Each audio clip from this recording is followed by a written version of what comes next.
to talk so people can join us. Yeah, we are live now. Very good. Okay.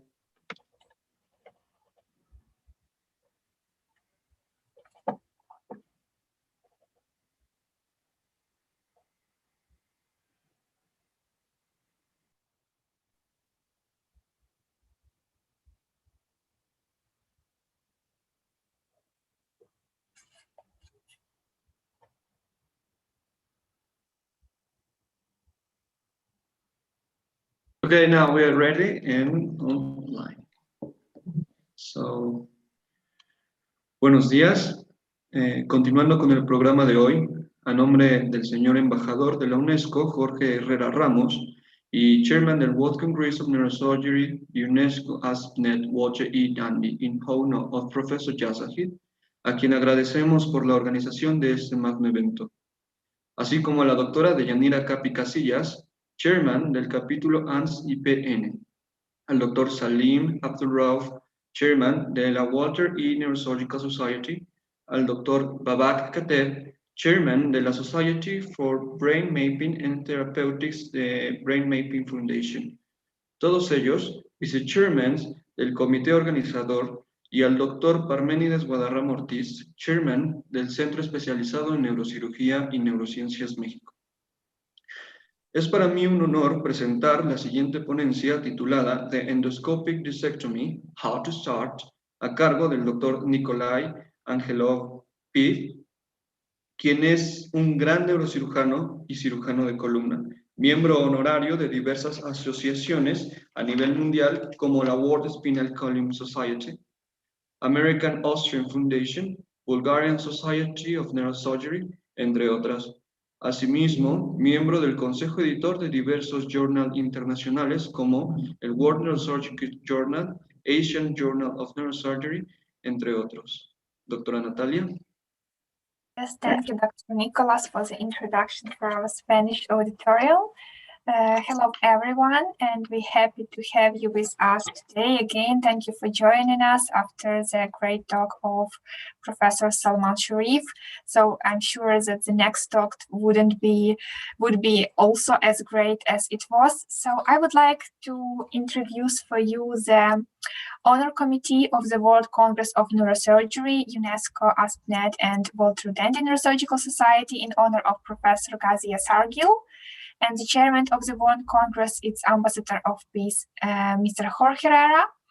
The vice chairman of the Congress is Professor Salim Abdulrauf, Global President of the Dental Society, and Professor Babak Kateb, President of the Society for Brain Mapping and Therapeutics. Also, the President of the Honor Committee is Professor Nasser El Gandour and Professor Marcus Rota. As well as my name is Natalia Fedorshenko, and I'm representing the organizing committee together with Mexican students from the American Association of Neurological Surgeons in Mexico, Medical Students Chapter, with the president of it, Dr. Deyanira Capi Casillas, with whom we actually also were working together. And now, due to this team, we are able to do the broadcasting of the Congress and to the neurosurgical TV as well. So we have with us today our moderator is Professor Alvaro Cordoba, who gave us a talk last week. So you can actually also find it in the archive of our YouTube channel. So Professor Alvaro Cordoba is going to introduce our today's speaker, and I will give him a word. Thank you so much, Natalia. It's a pleasure to introduce Professor Nikolay Peev, mainly as the second part, perhaps, of the minimal invasive approaches in spinal pathology. And for all of the young neurosurgeons, mainly we start with neuroendoscopy and endoscopy in spine. It's very important to take in mind. Thank you so much, Professor. It's a pleasure to introduce to you. And then later I will discuss with you perhaps another aspects in cooperation with the microscopical common approaches and endoscopical approaches with spinal. Thank you so much.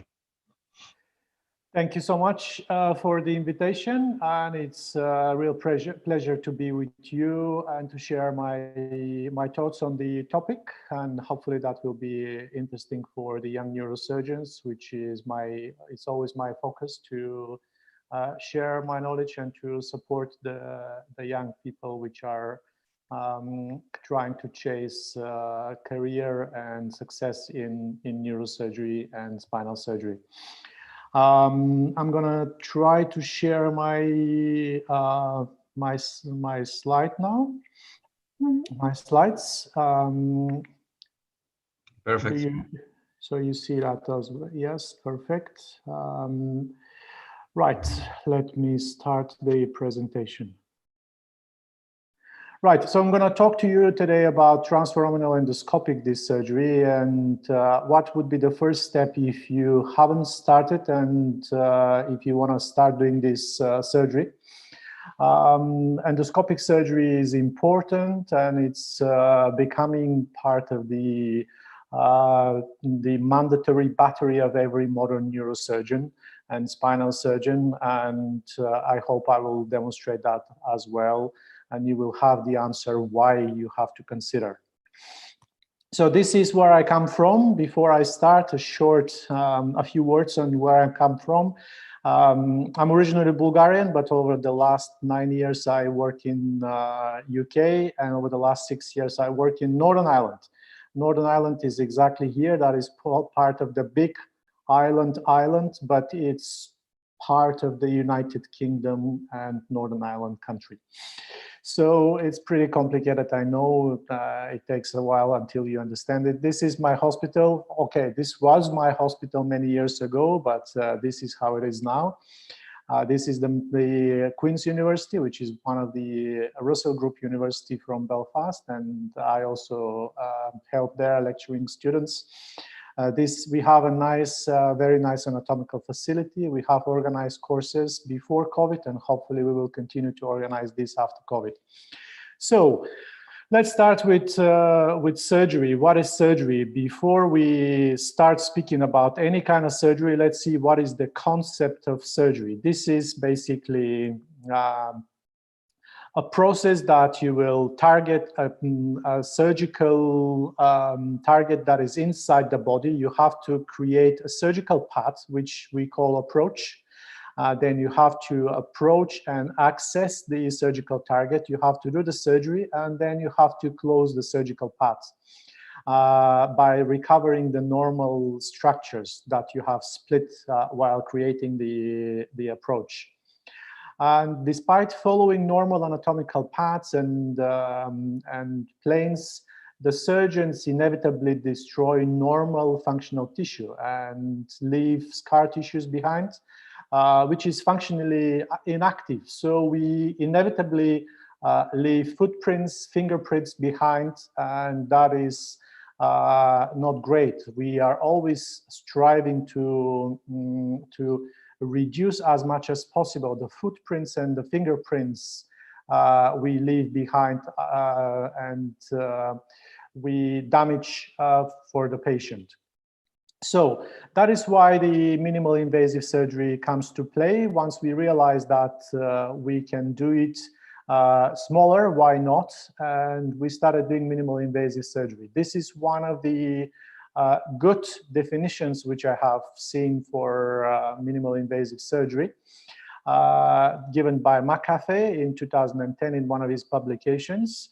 You can see minimal invasive surgery, spinal surgery, of course, is a surgery that gives less collateral tissue damage, measurable decrease of morbidity, faster functional recovery, and then you still reach the intended surgical goal as with the conventional surgery. So you have all these benefits, but you still do the surgery right and beneficial for the patient.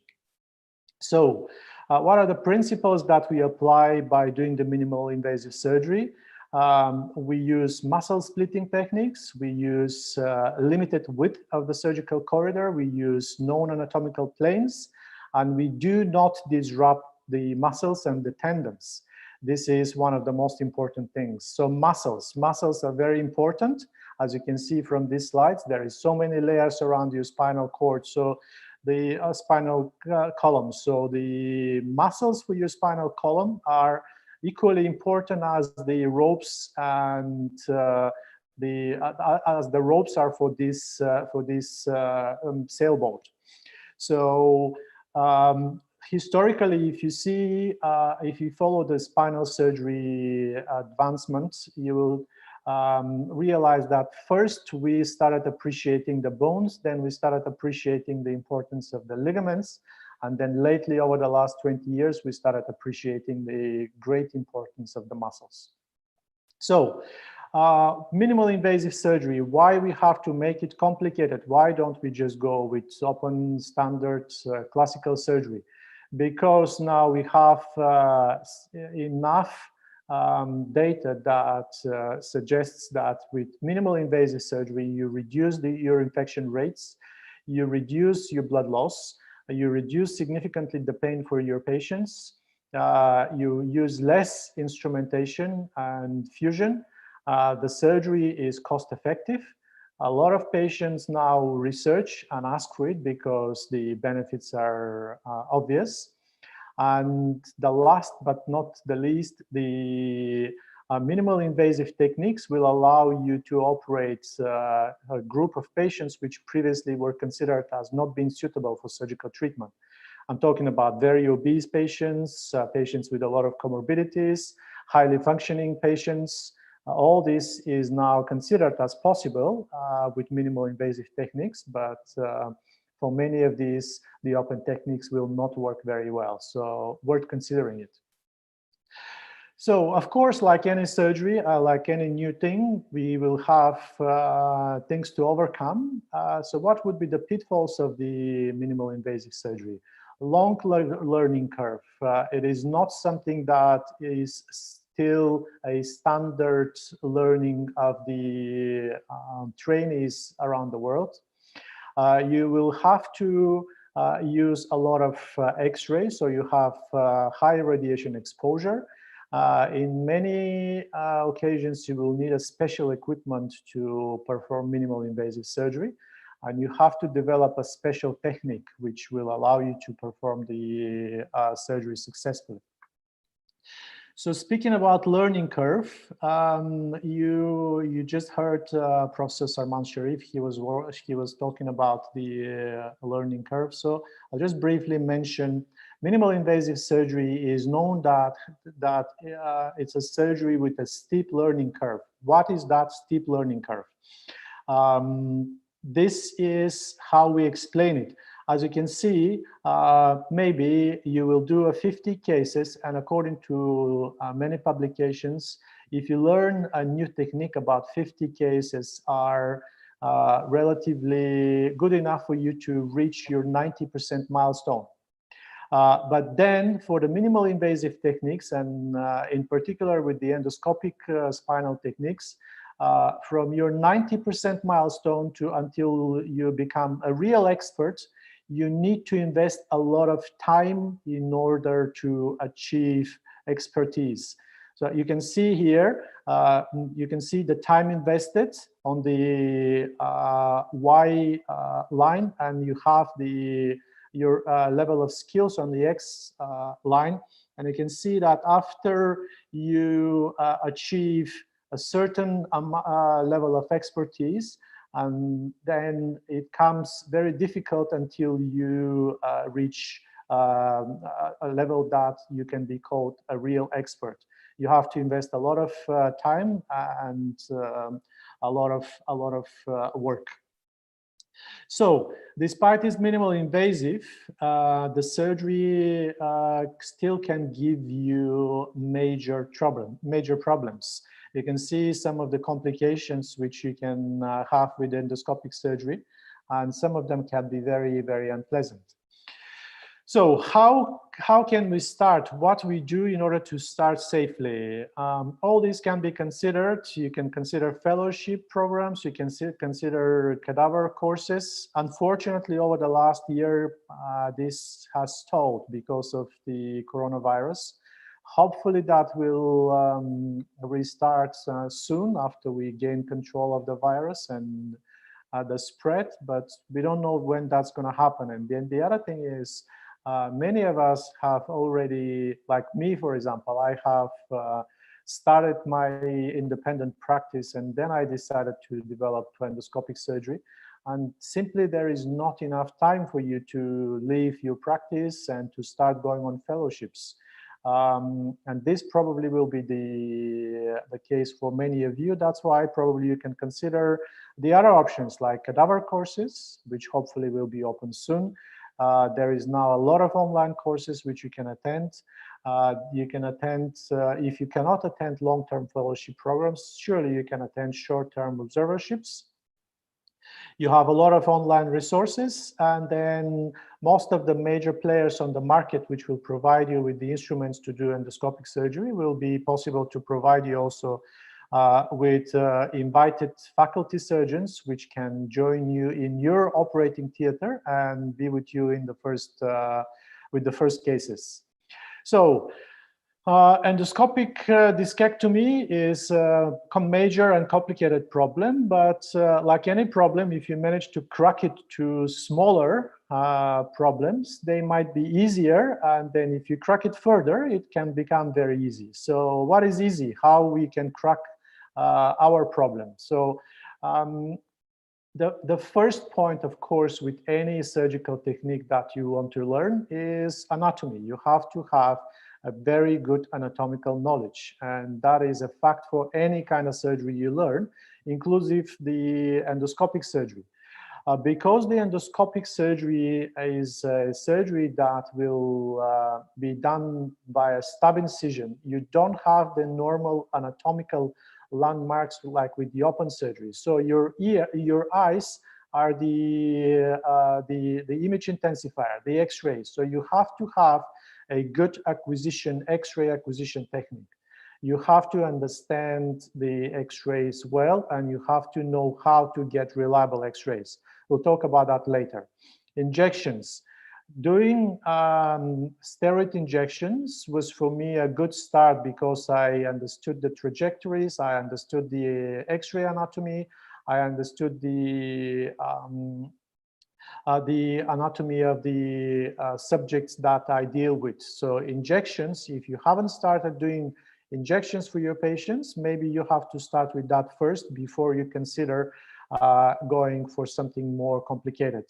Previous experience is obviously of help. If you have previous endoscopic experience, or if you have done some other type of minimal invasive surgery, that definitely will help you. Patient selection is, like with any surgery, very important. And that will be very important and more important with your first cases. You have to choose a suitable, easy cases to start with. Otherwise, if you choose a complicated case, you will have a problem, you will get disappointed, and you will stop. Team selection is also very important. We'll have a few words about that. Support faculty surgeon, we already said about this. And then finally, after you do all that, you go and do it. But just notice, go and do it is at the end, is not in the beginning. So please don't go and do it without you have prepared yourself well with all of that. So we said about anatomy. During the normal course of education in neurosurgery, being a training neurosurgeon, everybody is exposed to lumbar disc surgery, decompression in the lumbar region. And this is where we go. This is our approach. We normally do a median incision, and then we go on the side, whichever side we choose to go, or we remove the midline structures and we have both sides. And this is where we work. And that is the area where we are most familiar. And this is, if we unroof the lamina, we know that we are well familiar about the disc, the area of the disc, the exiting nerve root, the traversing nerve root. And these are the areas where you will mostly meet with the disc herniations. The majority of the discs in lumbar region will be with caudal migration. About 1/3 will be on the side of the disc, small amount will be upward migration, and then you have very, very limited number that will be far lateral discs. And this is what we are well familiar with. But With the endoscopic surgery that we do, we have completely different anatomy, because we have to go not in the paramedian region, but we have to go lateral to the facets. For example, if you want to remove that disc herniation here, you have to go lateral to the facets. And then also, not only you have to go in an anatomical area that you are not very familiar, but your perspective also will be different. You can see the perspective that you have. You will reach and access the foramen in an oblique fashion. So the nerve and the disc is right in front of you in an orthogonal direction. So this is why you have to be very familiar, and you have to practice before you start. Understanding important anatomy is something that you have to have before you ever consider. So you have to have a very good understanding of the anatomy of the neuroforamen, with the ascending facet, descending facets, with the disc, and with the pedicles. You have to have a good understanding of the so-called Camden triangle, with the dimensions of the Camden triangle. And then at the end of that, you have a smaller even than the Camden's triangle area, which is your actual working zone. This is your actual working zone, which is in a close proximity and just above the disc, and which is medial to the exiting nerve root, and which is usually under the superior articulating process. These are very important objects and dimensions that you have in your head, and you have to have a very good understanding of that. So another point, lower end plate is your best friend. Indeed, that is the case, and this is demonstrated by these diagrams. You can see why is that. You have to work in a close proximity to the lower end plate. And this was reflected by this slide, if you remember. This is your working zone. So your working zone will be in a very close proximity to the lower end plate. And this is because of the oblique course of the exiting nerve root. So if you now focus on the left-hand side of this slide, you will see that if you dock your instrument close to the lower end plate, you're facing this situation where your instrument will be docked medially to the nerve root and laterally or under the facets. But if you dock your instrument closer to the upper end plate, then you're facing this kind of situation where your instrument may be docked on the nerve root, so you can damage the nerve root and you can have neurological deficit after the surgery. And this is all explained by the oblique course of the exiting nerve root. This is very important for you to understand before you ever consider starting. Another very important step and another very important consideration, you have to understand well your radiographic anatomy. You have to be possible to get reliable x-rays, and this will be very important, so you will not be cheated by your own x-rays. Single end plate is a very important feature that you have to see on your acquired x-rays. You can see that, let's say if we work on that level, we have a good single end plate of the upper vertebra, but you can see that we have elliptical end plate of the lower vertebra, and this is not good. You have to have a good horizontal line that you see of the lower end plate, and this is something that you have to chase until you achieve it, and until you see it, you don't progress further.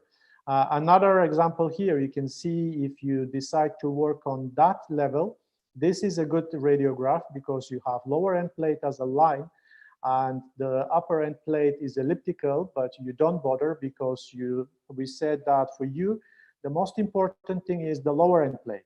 Another point is that ideally, your point of interest should be in the middle of the X-ray field, because you still can have an amount of parallax even if you see straight line.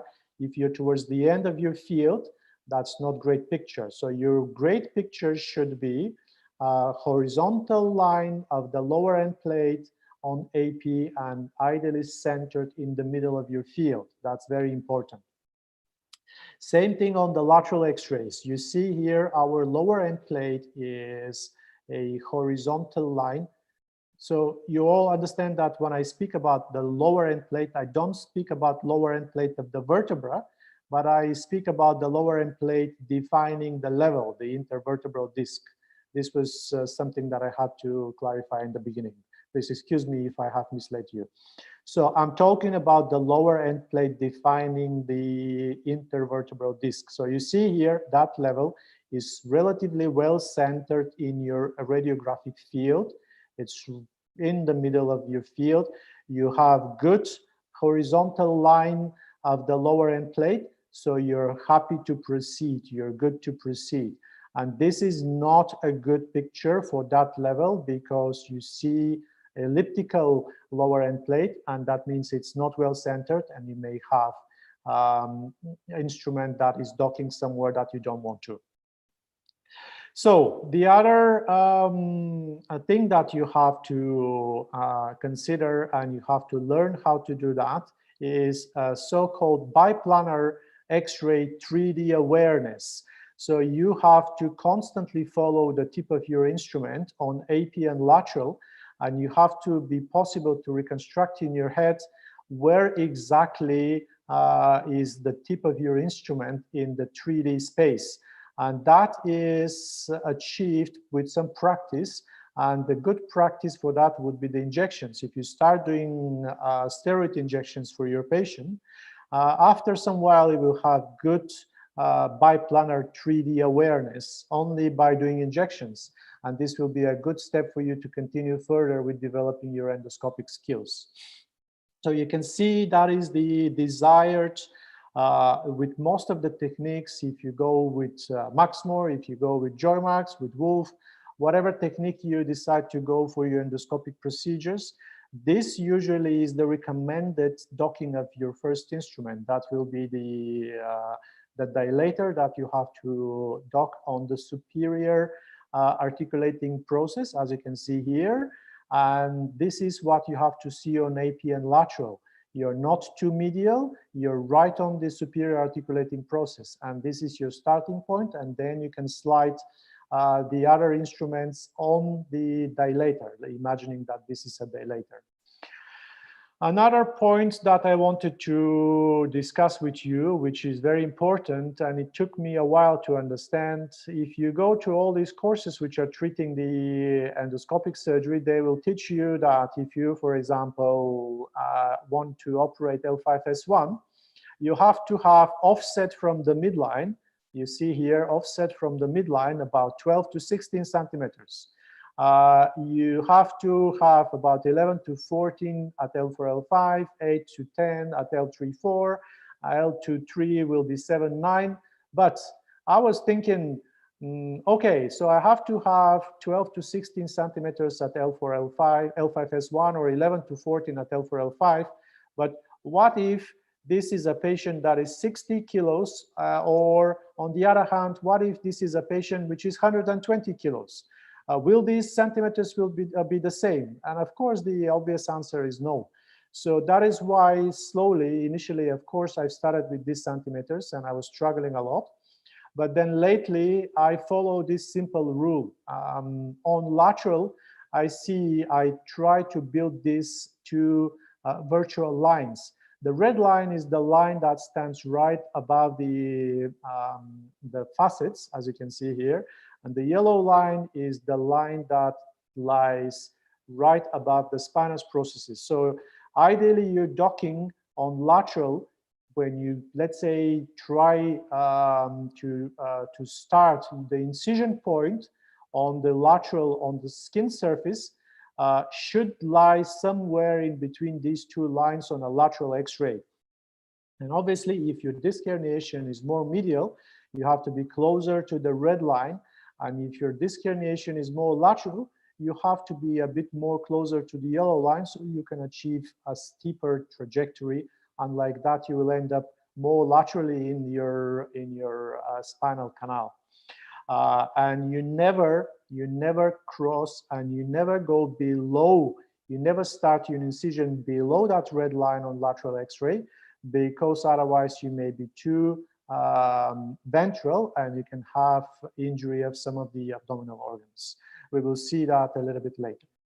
So this is what you normally see on your AP and lateral X-ray projections. You see slowly advancing needle, and then this is what you have to see with the last X-rays when you feel that you have docked your instrument on something hard, which obviously will be a bone. So this is the end point. This is how you look, how your instrument should look like on the AP and lateral when it's docked, and when you see that the instrument is docked on the superior articulating process. This is L4, L5 herniation. This could be the next step. This is if you already are sliding an instrument inside the foramen. So you can see that your instrument is inside the foramen here. On the lateral, you can see that it's just piercing the annulus, or is just deforming it slowly. So you see it that is on or slightly beyond the posterior vertebral line here. And you see the instrument is just medial to the pedicle. You can see your instrument is just medial to the pedicle. And here you will find the majority of your disc herniation. So this is a situation which will help you in many occasions with many of your disc herniations. So that is what you have to see. This could be also something that is acceptable if you use so-called inside-out technique. Inside-out technique means that you pierce the disc and you start decompressing the disc from inside, and like that you decompress if you have a bulging disc. This is also a technique that you can adopt in your practice. The other technique is outside-in, means if you are like that, you start taking straight the disc herniation. You will adopt this technique if you have extruded disc herniation. But if you have broad-based disc bulge, you may just decompress your disc inside, and this is what you have to see as a starting point. And obviously this will be something that you don't want to see, because as you can see here on the AP, you're too lateral, but on lateral X-ray, you see you are past the anterior vertebral line. You are past the anterior vertebral line, which means that you are inside the abdomen, and there is a great chance that you have injured some of the abdominal organs. This is the, if you see that picture, and if you leave your instrument there, and if you do axial imaging, some sort of axial imaging, CT or MRI scan, that's what you're gonna see. You can see here that your trajectory is going through your kidney. And in the ideal world, you don't want to do that. You would like to be sliding above your kidney, but not through it. So if you see that picture, you're in trouble. Be careful. And in the beginning, do more pictures so you're sure that you are advancing your instrument with the right speed and with the right trajectory. So trajectory and docking practice, we mentioned already with you, is a good practice would be steroid injections. As you can see here, I am doing on these pictures a steroid injection. You can see that this is the docking that you normally look for any of the systems that you're using. You can see here I have injected some contrast, and you can see that the nerve root is depicted with the contrast. So this is a good practice. Again, you follow these two lines, and with this practice you can develop a very good 3D spatial awareness, and you can develop a very good feeling of what your trajectory should be when you're starting. Another point I wanted to tell you is that previous experience, of course, will be very, very important. And ideally, you don't start doing very complicated surgeries before you start doing relatively simple surgery. So first, of course, your normal progression will be to get in your hands your normal surgeries, which are the open surgeries. Then probably you can start doing some minimal invasive surgery. I would say that the minimal invasive TLIF, for example, is easier surgery than the endoscopic surgery. You still have approach and you still have anatomical landmarks. So for me, before I started doing endoscopic surgeries, I probably had about 200 minimal invasive TLIFs, and that helped me to understand the Cumbin's triangle anatomical objects. I had a good awareness and knowledge about the exiting nerve root, traversing nerve root, the disc, and the Cumbin's triangle. Here you can see that is a model where you can have another look and just explain that that is corroborating with this, and you can see the objects in the Cumbin's triangle. So endoscopic experience, whatever endoscopic experience you had before, will be also helpful for you to be possible to navigate the scopes. This is basic knowledge that you have before you start with the complicated surgery. Other points are you have to have a good scrub team.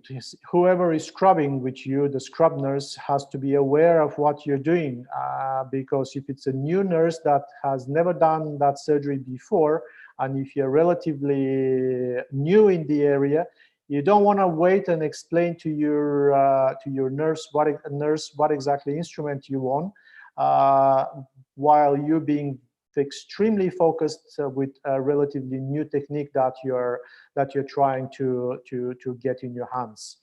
Anesthetist is also very important. Some of these surgeries and some of the faculties recommend this surgery to be done under local anesthesia, which probably is a good start, but you have to have really good anesthesia, anesthetist that will be possible to sedate your patient good enough and well enough, but still not very deeply sedated, so the patient can give you feedback. And the feedback is important because if you dock your instrument not where it has to be, for example, close to the exiting nerve root, your patient will start protesting. The patient will give you some sign that he is in pain. And that is a good feedback for you in the beginning, so you are not damaging the nerve root. This is how I started in the beginning. I started with local anesthesia for these patients. But lately, with the experience, I prefer general anesthesia because it is easier, the patient is not moving, and it is faster. Radiographer is also very important. I have already pointed the importance of good radiographs. And in order to get good radiographs, you have to guide your radiographer, but your radiographer has to know what you want from him. And this is very important for him giving you timely x-rays and also not x-raying a lot. Just remember, this is a surgery that you will do a lot of x-rays. And if your radiographer is taking 3-4 shots until he or she gets you the right radiograph that you need, then at the end of the surgery, you will have a significant X-ray number, and you will have a big exposure, which is obviously not desirable for you and for your patient. And finally, faculty surgeon. As I said to you, many companies will provide you with a faculty surgeon that will be happy to come to your hospital and do your first surgeries, scrubbed with you and directing you with your first cases. So what will be your first patient? Ideally, this will be a young patient, fit and slim. You don't want to be operating a very big patient in the beginning. You need a slim and fit patient that will be possible for you to navigate in, and that your x-ray will be reliable, and that will give you a good initial exposure and good initial experience. Ideally, you need to start with L4, L5. Ideally, you have to have nice extruded paramedian disc, which will be at the level of the L5. It should not be migrated up or down because that will make the surgery more difficult. Ideally, you will have a patient that has no significant degeneration of the disc that you're operating, the level that you're operating, because if there is a lot of degeneration, the foramen will be narrow and it will be difficult to get in.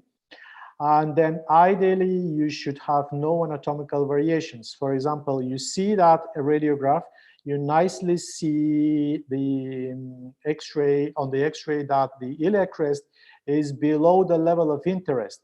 But you see on that X-ray, for example, on that CT scan, 3D reconstruction, you see that the iliac crest is covering your L4, L5, and that in that case it will be extremely difficult for you, especially if that's your first in one of your first cases.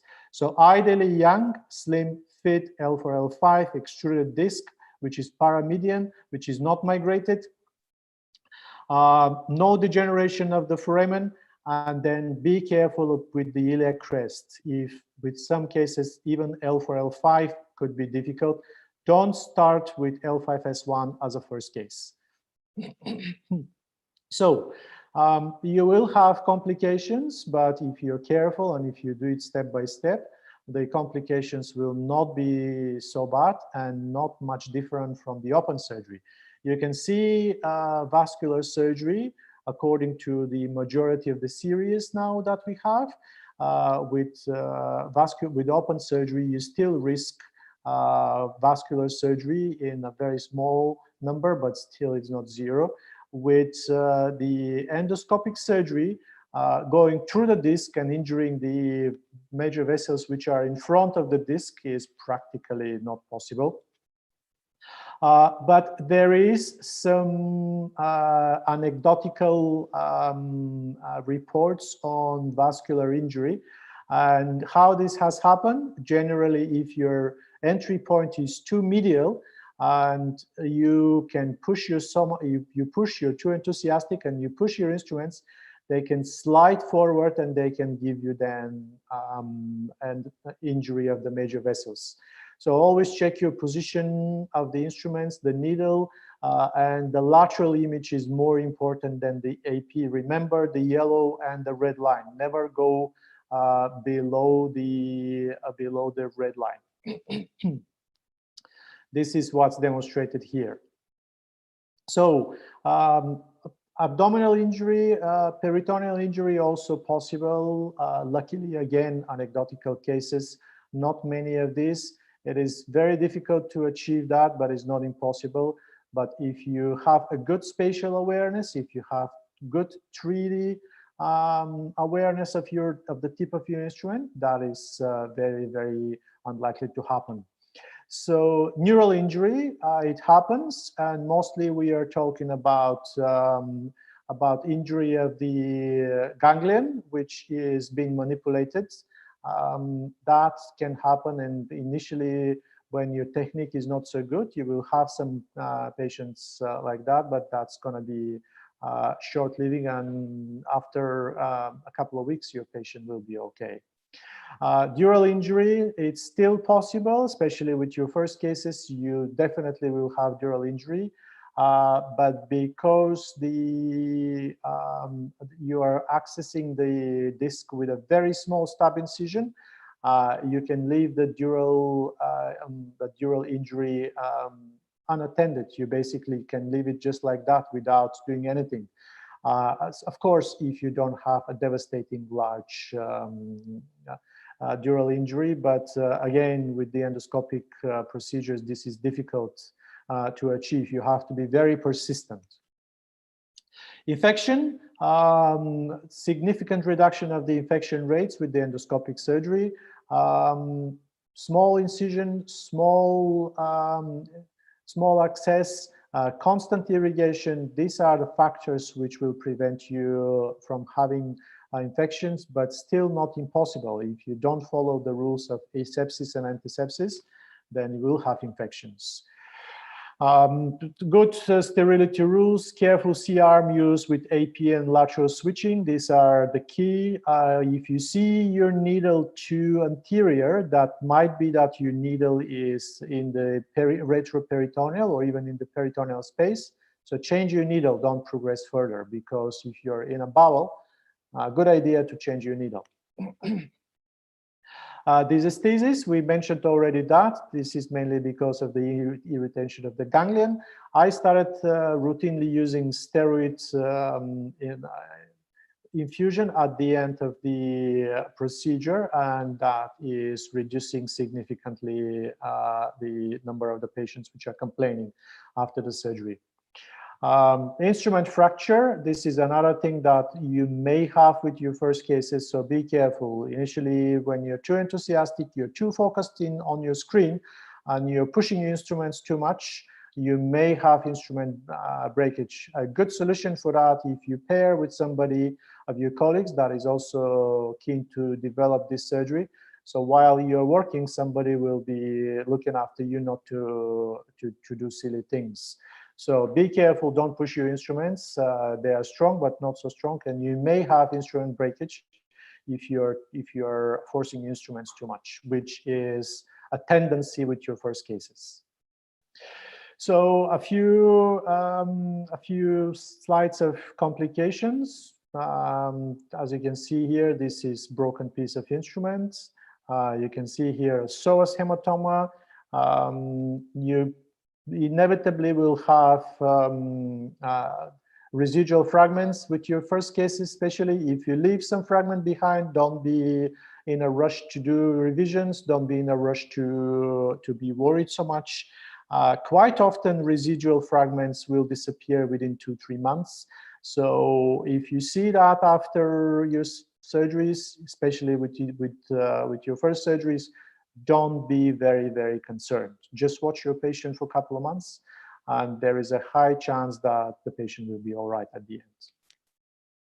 Recurrence, as you can see, comparable, slightly favoring the endoscopic surgery, still possible. You will have that. Thank you. That was it. Yep. Thank you very much, Nikolay. Very, very impressive lecture. It's very difficult to compare the results, but what do you think about this kind of techniques in the future? Perhaps it's possible to replace microsurgical approaches. We must be in very careful selection of the patients. What do you think about?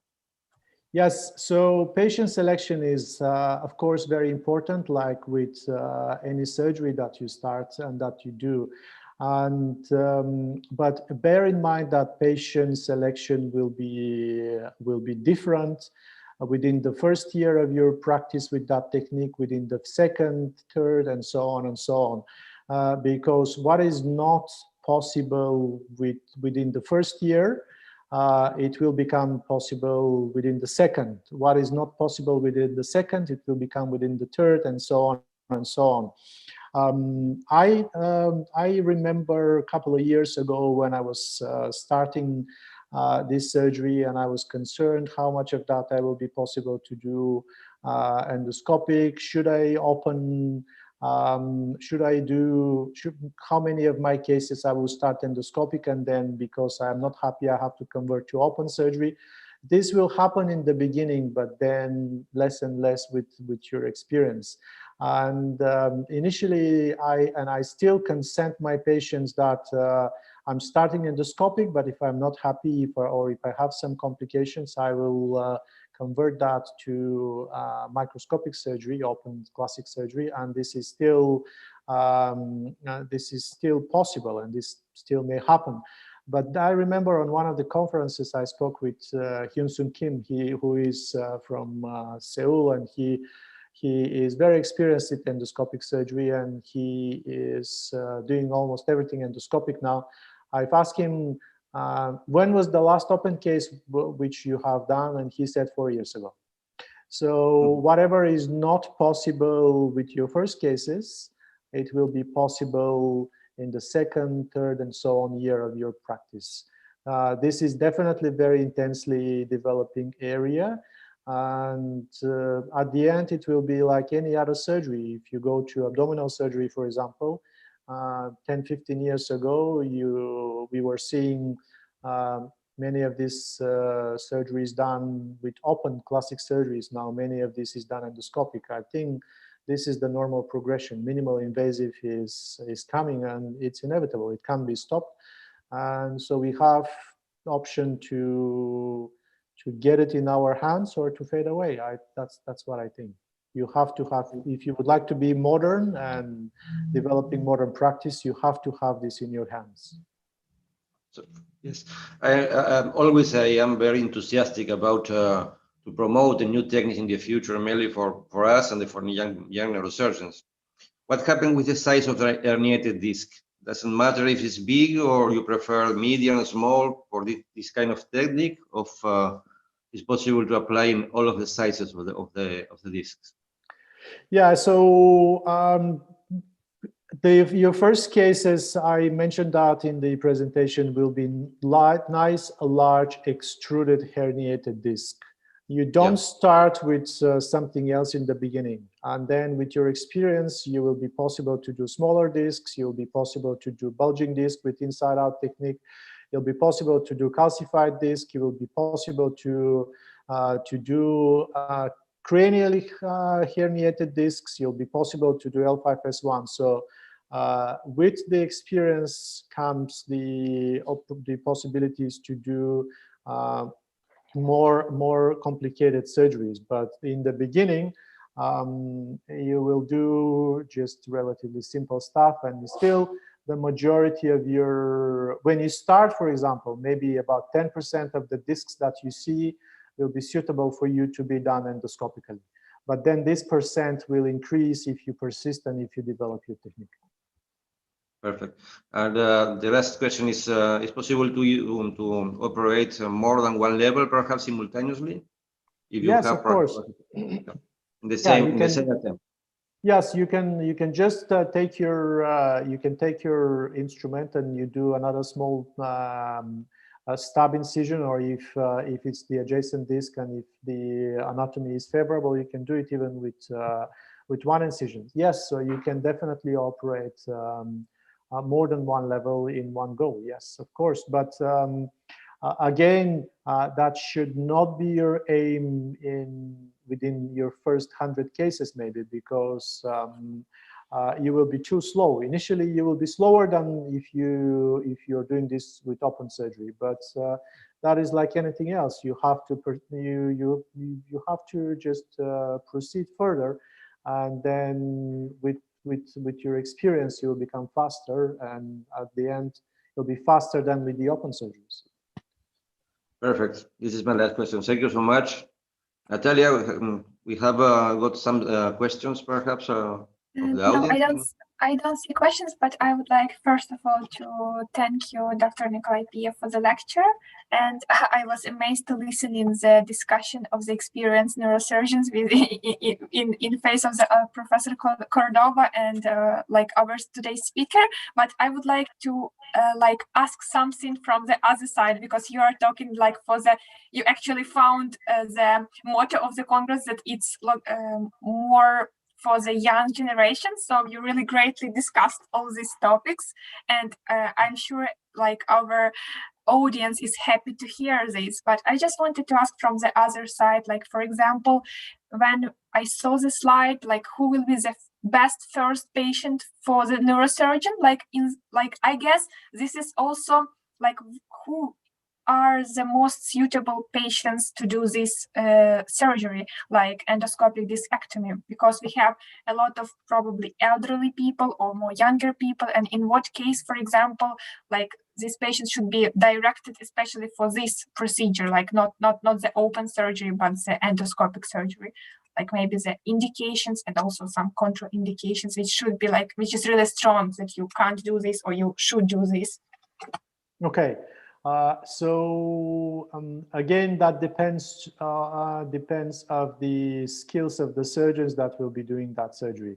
So if you are sending to a very experienced endoscopic spinal surgeon, then practically 99% of what needs to be done can be done endoscopically. But of course, if you are sending to somebody who has no experience, then obviously the case selection should be more meticulous.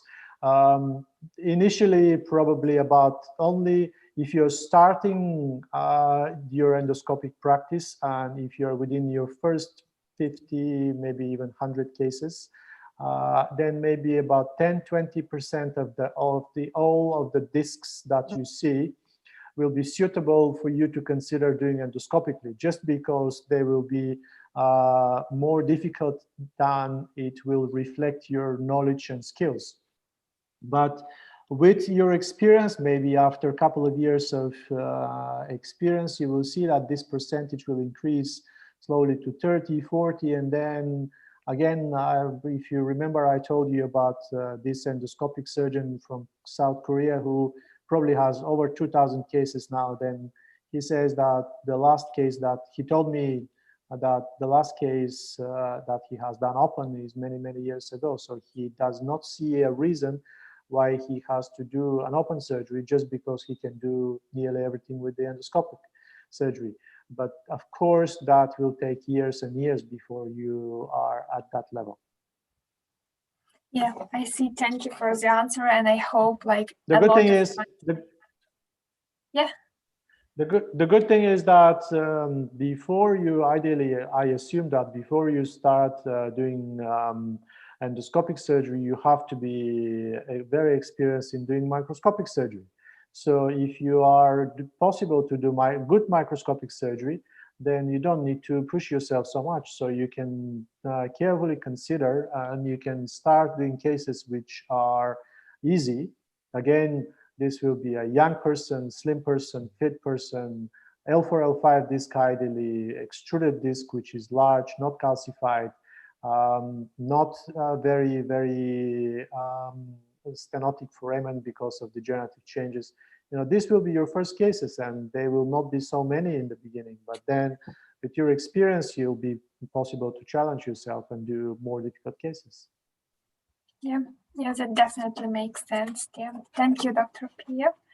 So we are really grateful to you to joining us, to spending the whole hour with us and discussing all the questions. I remember when you just started to talk, there were much more light in your room than it's now. So like I just noticed that.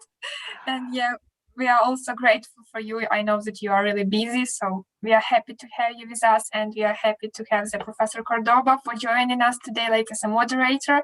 Yeah, really thank you. Thank you, Dr. Nicolas, to you as well, like for the Spanish presentation. So the Spanish doctors, students, and neurosurgeons can also watch us and listen to the new approaches and to the new ways of treating patients. I think that will be really great. Perfect. Great for me also, and thank you so much for the invitation again. Thank you. Pleasure being with you today, and hopefully this was helpful. Thank you. Thank you. Sure. Thank you. So, good day for everyone, or good evening. Bye-bye. Thank you so much.